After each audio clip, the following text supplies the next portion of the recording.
अस्सलाम वालेकुम dear students. उम्मीद है आप बिल्कुल ठीक ठाक होंगे और बेहतरीन तरीके से अपनी ज़िंदगी गुजार रहे होंगे। दुआ गो अल्लाह ताला आपको हमेशा सलामत रखे और ज़िंदगी की तमाम मुसीबतों और मसाइब से दूर रखे। आज की जो वीडियो मैं आपके साथ लेकर आया हूँ, बहुत ज़्यादा स्टूडेंट्स के दो क्वेश्चन हैं कि how we can recheck our papers and how can we cancel our previous results. So these two topics I will discuss with you इंशाल्लाह ताला। और आपसे गुजारिश है कि वीडियो पूरी सुनिएगा और अगर सब्सक्राइब नहीं किया तो डेफिनेटली आप सब्सक्राइब कर देंगे।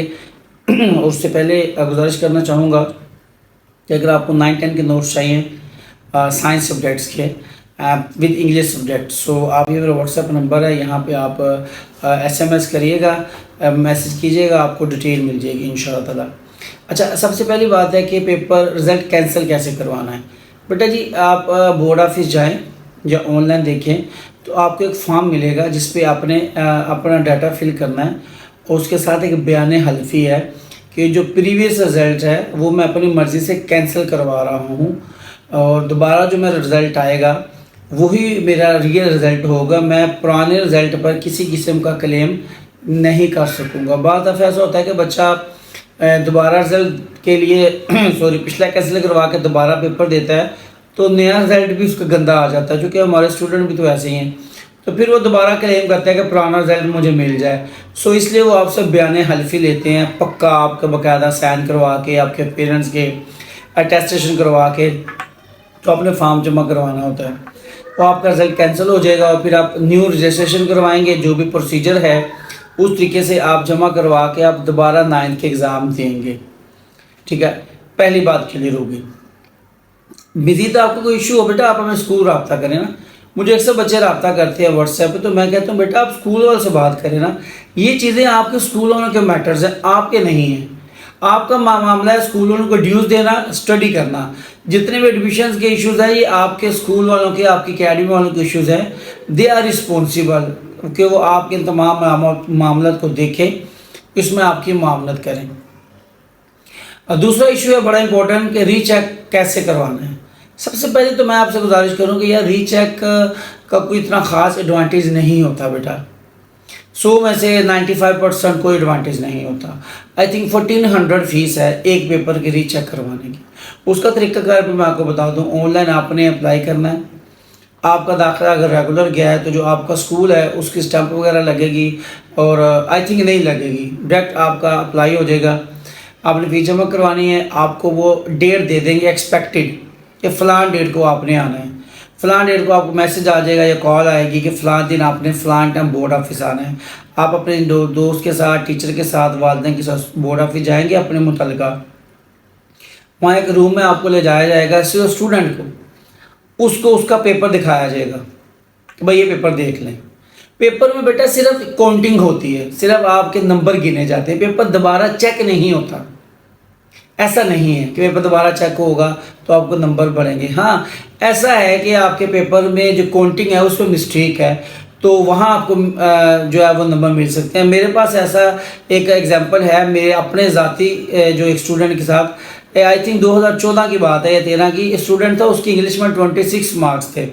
So that was not acceptable for me because student was very good. So we were doubtful. So हमने अप्लाई किया और जब उसकी रीचेकिंग की गई तो अल्हम्दुलिल्लाह देखा गया कि वो 62 मार्क्स थे। कंप्यूटर की मिस्टेक थी, वहाँ 26 लगे हुए थे, तो उस बच्चे को दोबारा 62 दिए गए। ठीक है, ऐसा पॉसिबल है, लेकिन हर दफ़ा ऐसा पॉसिबल नहीं है। बहरहाल पेपर आपका सिर्फ काउंटिंग चेक होगी, आपको पेपर दिखाया जाएगा कि बेटा पेपर देख लो। अब आप पेपर देखते हो, आप देखते हो कि मैंने सारा सही लिखा हुआ है, क्रॉस है, आप वहाँ जो है वो चैलेंज नहीं कर सकते। सो आपकी सिर्फ काउंटिंग होगी, आपके नंबर आपको दे दिए जाएंगे। काउंटिंग में अगर मिस्टेक हुई तो आपको नंबर बढ़ा के दिए जाएंगे और अगर आपके नंबर बढ़ जाते हैं, अगर बोर्ड की मिस्टेक निकल आती है तो वो जो 1400 है वो बोर्ड वाले आपको रिफंड करते हैं, यानी वापस कर देते हैं। लेकिन रीचेकिंग मेरा नहीं ख्याल कि कहीं मैं देख रहा हूँ हर बच्चा रीचेकिंग करवाने चल पड़ता है। बेटा अगर आपके फ़र्ज़ करें हर सब्जेक्ट में 70% नंबर है या 80% नंबर है तो आप ना रीचेक करवाएं। हाँ ये है कि अगर आपके बाकी तमाम पेपर्स में 90% नंबर है लेकिन एक पेपर में आपके 50% है या 60% है, so this is a great difference, यहाँ पे आप रिस्क ले सकते हो। दूसरा रीचेकिंग में सवाल है कि नंबर कम हो सकते हैं, मेरे ख्याल नंबर कम तो नहीं होते, क्योंकि पेपर चेक नहीं होता, पेपर की सिर्फ काउंटिंग होती है, और जो आपके नंबर लगे हैं उससे नंबर बढ़ सकते हैं, नंबर कम नहीं हो सकते। हाँ काउंटिंग में मिस्टेक हो अनफॉर्चुनेटली कि काउंटिंग जो आके पेपर आपकी मार्कशीट पर नंबर लगे हैं वो जो लगे हैं फर्स्ट के 45 थे, लेकिन काउंटिंग करने से वो 43 बन रहे हैं, ऐसे सूरत में कम हो सकते हैं और बढ़ने के चांसेस ज़्यादा होते हैं लेकिन बड़े कम चांसेस होते हैं। So these are the two जो इश्यूज थे स्टूडेंट्स के जो आपको मैंने बता दिए। सो इसके अलावा एक और लास्ट बात मैं करना चाहूँगा इम्प्रूवमेंट की। तो बेटा जी जो 9th के स्टूडेंट है वो 10th के पेपर्स के साथ इम्प्रूवमेंट कर सकते हैं, 10th के पेपर के साथ उनकी जो सप्ली है 10th के पेपर के साथ सप्ली भी दे सकते हैं। जब 10th का एडमिशन जाएगा 9th का एडमिशन भी भेजेंगे आप, अगर 9th की इम्प्रूवमेंट करना है या सप्ली क्लियर करनी है तो 10th के एग्ज़ाम ख़त्म होते साथ ही 9th के शुरू हो जाते हैं, तो उसके बाद अब 9th के एग्ज़ाम को इम्प्रूव या सप्ली क्लियर कर सकते हैं। सो मैं उम्मीद करता हूँ कि मैं आप लोगों को समझा सका हूँगा। सो कोशिश ये करें, आखिरी बात है कि आप जितना फोकस यहाँ पे कर रहे हैं रीचेकिंग पे, इम्प्रूवमेंट पे, इसको छोड़ के जो आपका नेक्स्ट पूरी 10th क्लास पड़ी है, आपके पास पूरा 555 या 565 नंबर हैं 10th के, उस पर फोकस करें ताकि 9th की कमी 10th से पूरी हो जाए। बाकी अपना खूब ख्याल रखिएगा, दुआओं में याद रखिएगा। अल्लाह हाफिज़।